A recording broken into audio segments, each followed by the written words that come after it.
Hello, it's time for Combat Patrol Carnage.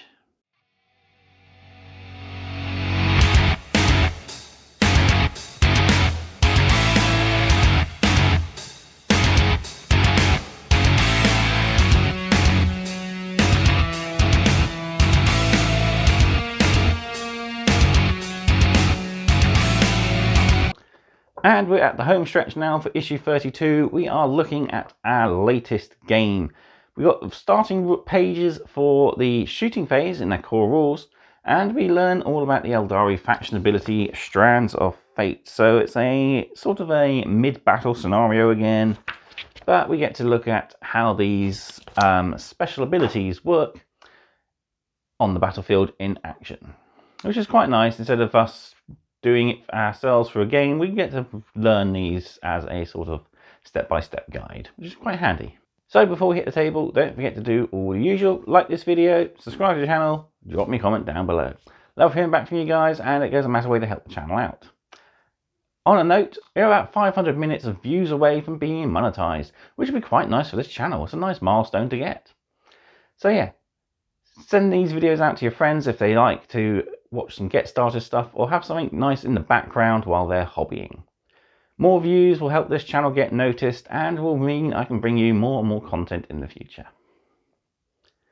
Finally then, Combat Patrol Carnage is proudly sponsored by warbay.shop, your one-stop supply for all your hobby needs. They stock everything you need for your army, from new and used models to your painting supplies and your gaming equipment as well.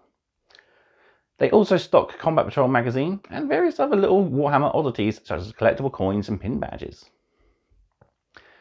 They also have their own store, so if you want to, you can go down and check these items out for yourself in person and find that little rare bit that you've been wanting to add to your collection. There's a link for Warbay with all their information in the video description, so click it, check them out, and who knows, you might find your next hobby project at a bit of a discount. Right, it's time to learn Strands of Fate and starting to look at the shooting phase, so let's head to the table and we'll do this reading.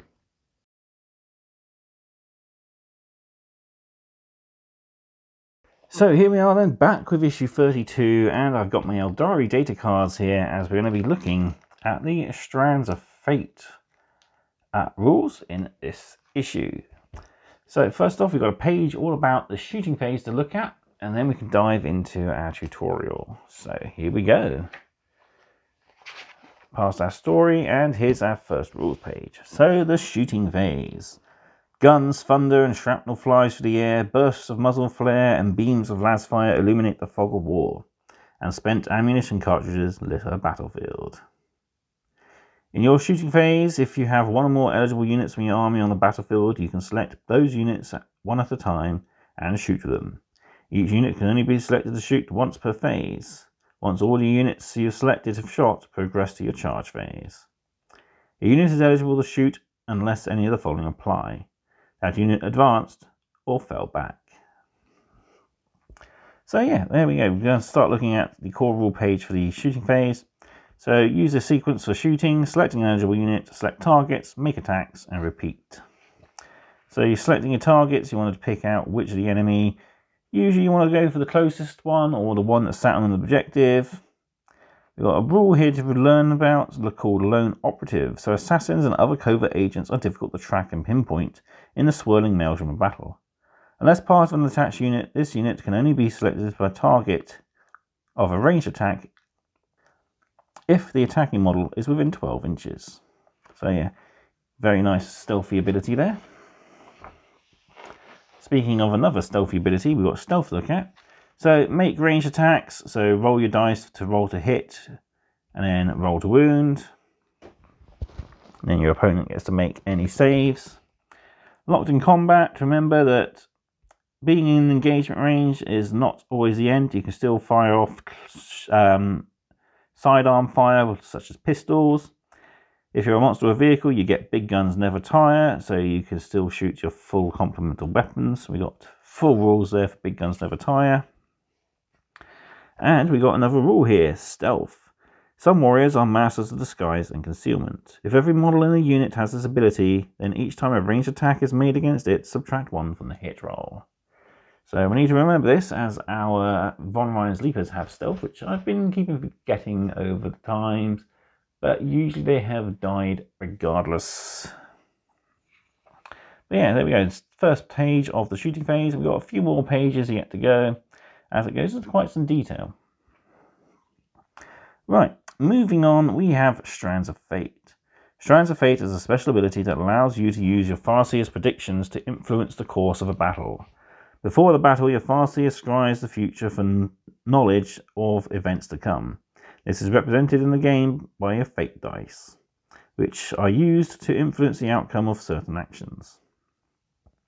At the start of the battle, make a Strands of Fate roll by rolling 12d6. If you wish, you can re-roll these dice, but if you do, roll one less d6. You can continue re-rolling all of the dice in this manner, rolling one less each time, until you are satisfied with the results, or you have only a single dice remaining. When you are satisfied with the results rolled, those remaining dice become your Fate dice for the battle. These results cannot be changed or re-rolled further unless the rule specifically states otherwise. Keep your Fate dice to one side. This is your Fate dice pool. Before making a dice roll for a model or unit from your army with a Strands of Fate ability, if you have one or more dice in your Fate dice pool, you can use one of those Fate dice. To do so, select one of the Fate dice to substitute that dice roll. The dice that is being substituted is not rolled. Instead, the value of the selected Fate dice is used as if it had been rolled. This counts as an unmodified dice roll for the value. This counts as an unmodified dice roll of that value for all rules purposes. Each Fate dice can only be used this way once. After using a Fate dice, it is removed from your Fate dice pool and roll all remaining dice that are part of that dice roll, if any. So, applying Fate dice. You can use Fate dice for any of the following types of dice roll. If a dice requires 2d6, such as a charge, only one Fate dice can be used. The remaining dice roll is rolled as normal. So you can use it for an advance roll, a battle shock test, a charge roll, a damage roll, a hit roll, a saving throw, or a wound. Strands of Fate tutorials. To use the Strands of Fate faction ability, the player must generate Fate dice at the start of the battle, representing their Farseer's predictions.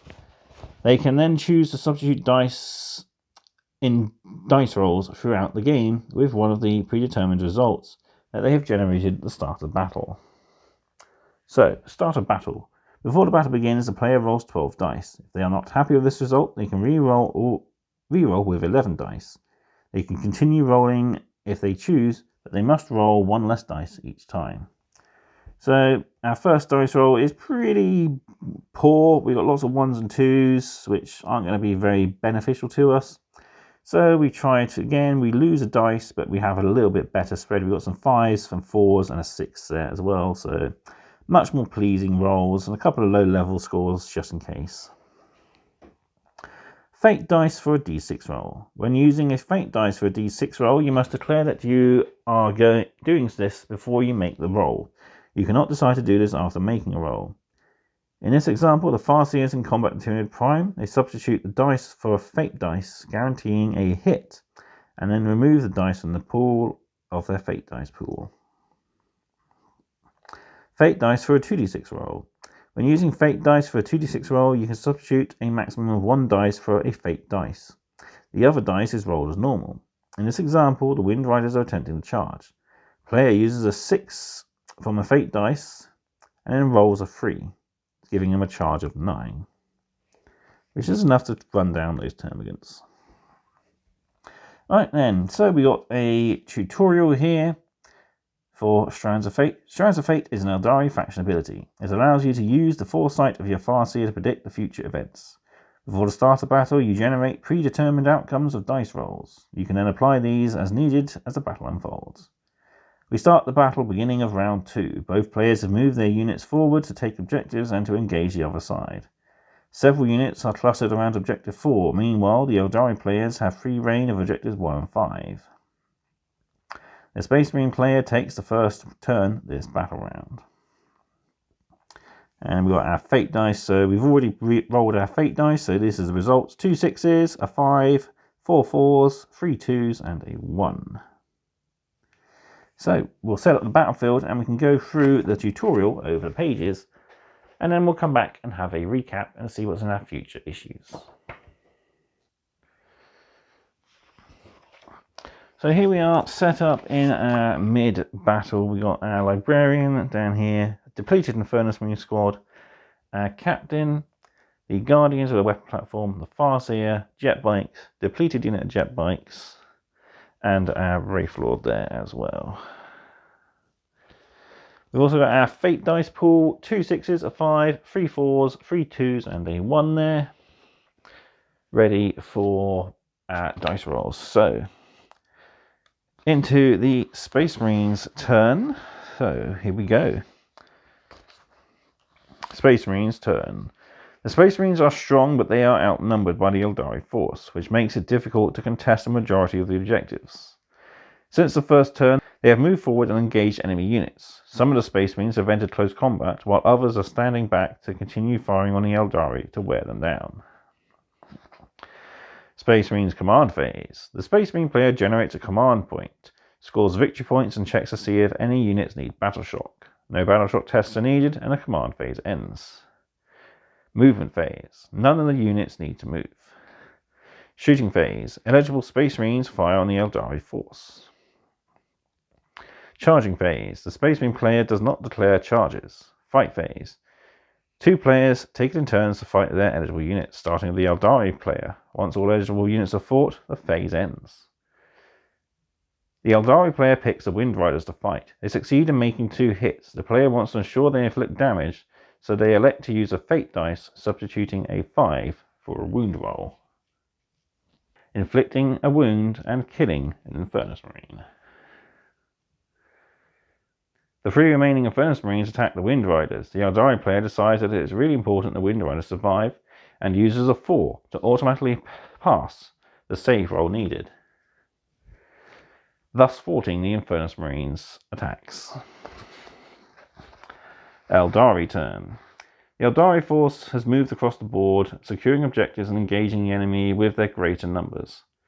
It has been easy for them to take up different positions across the battlefield. So far, they have used range and close combat attacks to their advantage, and have started to wear down the already small Space Marine force. Aeldari command phase. The Aeldari player generates a command point, scores victory points, and checks to see if any units need battleshock tests. No battleshock tests are needed, and the command phase ends. Aeldari movement phase. The Wind Riders unit that is within engagement range of the Infernus Marines fall back. The second unit moves across the battlefield, taking up a position above the Infernus Marines.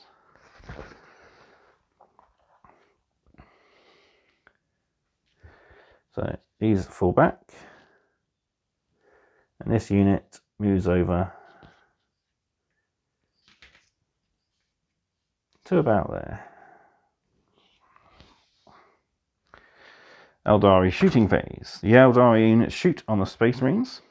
Aeldari charge phase. The Aeldari player declares a charged Wind Rider unit that has just fired, and with the guiding defenders, both charges succeed.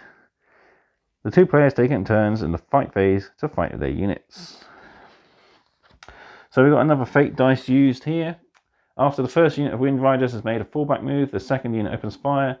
Player chooses to use 1 Fate dice to substitute another wound. It says to use a 5, but we've got no 5, so we'll sacrifice a 6. And again, 1 Infernus Marine has been killed. The Aeldari player declares the charge against the captain of their guardian defenders. Before making the charge roll, they substitute a 6 and roll 1 dice, getting a 4 for a successful charge. So we've had to have moved up first, I think. Otherwise, we'd definitely not make that charge back there. So all our units move up like so in the movement phase. Then we sacrifice a 6 and we roll a 4 on our dice, making the charge with our guardian defenders.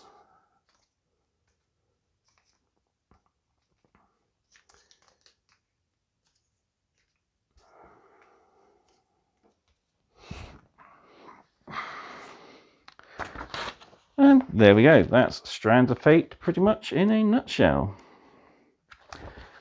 So again, pretty short, but we've learnt the tutorial and we can put this to use in our next issue, as I don't believe we have any. No, we just have rules for the shooting phase, so we can actually play a full combat patrol game next issue, and we'll utilize faction abilities for the first time in this series. So I think we'll be doing, if I can get them done, I'll probably use my Tyranids. And then we've got the Aeldari, I think, which would be a fun little outing. So yeah. Right, back to the magazine. We got a little bit of a recap to go over, and then we get to see what's in our next issues. So back to the magazine. We got to go right to the very back. So we've got Strands of Fate recap. Strands of Fate uses your Farseer's psychic abilities to see the outcomes of rolls that will happen throughout the battle. Before the start of the battle, you roll 12 dice that represent the outcomes that your Farseer has seen. You can then apply these dice to rolls throughout the battle whenever you decide that you need to use them. Things to remember. You generate your pool of fate dice before the battle. Make sure to write down the results before you move on. If you are unhappy with your initial roll, you can re-roll as many times as you like, but you must reduce the number of dice by 1 each time you do so. Once you use a fate dice, it is removed from the pool and cannot be used again. You can substitute fate dice for many different types of roll, but not all. Check the rules next to the list for the full list. If you would normally roll a single dice, the fate dice replaces that roll and no other roll is necessary. If you would normally roll 2d6, you can only replace one dice with a fate dice. You must roll the other one as normal. So there we have it. Finally then, what's in our next combat patrol? Sticking with all things spiky and traitorous, we are looking at the Chaos Legionnaires. So parts 1 and 2, we get our 10-man squad of Legionnaires. We build them in issue 33, paint them in issue 34. We learn about the Black Legion, how to make shooting attacks. We also learn about the Black Crusades of Abaddon, and we learn about weapon abilities. So yeah, fun issue. Looking forward to building and painting these guys. Built and painted these guys before, but I've kind of done my own thing with them. So it'll be nice building and painting as the combat patrol dictates. But yeah, the only thing I haven't built actually is the melter gun dude. The sergeant, I've done power fists. The icon, I've done that, but I think I've given him a bolter instead of a chainsword. But yeah, other than that, these guys are pretty cool models. Looking forward to building them, painting them, getting them on the table. And we get to try them out, of course, at a game in issue 34. And as I said, issue 33 will have ourselves a full combat patrol game, as we have very little else to do in that issue. But that is it for this video. Hope you found this video useful. Hope you've learnt how to utilize Strands of Fate for your games of combat patrol. And yeah, it'll be nice to see it in action next issue. Like I said, planning to hopefully finish off my Tyranids very soon. I've just got a bunch of gaunts to finish painting and half the Psychophage, and I'm done. And yeah, Tyranids versus Aeldari will be quite a nice match, as they have a bit of a similar thing. They both got biggish units. They've both got characters, and they've both got a pretty big monster there as well. Plus, my captain is going to have to go to the Space Marine Apothecary, and I'm probably going to end up cutting this fully off. It's bent somehow. Yeah, it's very barely holding on, and a lot of the spikes on top. I might find something in my bits box to replace it with, as close as I can to what it is. But yeah, definitely going to be removing it, I think. Sadly though, can't be helped. Things like this do happen, and it is a fairly fragile component, I must admit. But anyway, I've gone on long enough. As I said, hope you've enjoyed this video and found all the tutorials within this issue helpful. And all that's left for me to do is to say thank you all very much for watching, and I'll see you next time on more Combat Patrol Carnage. Goodbye.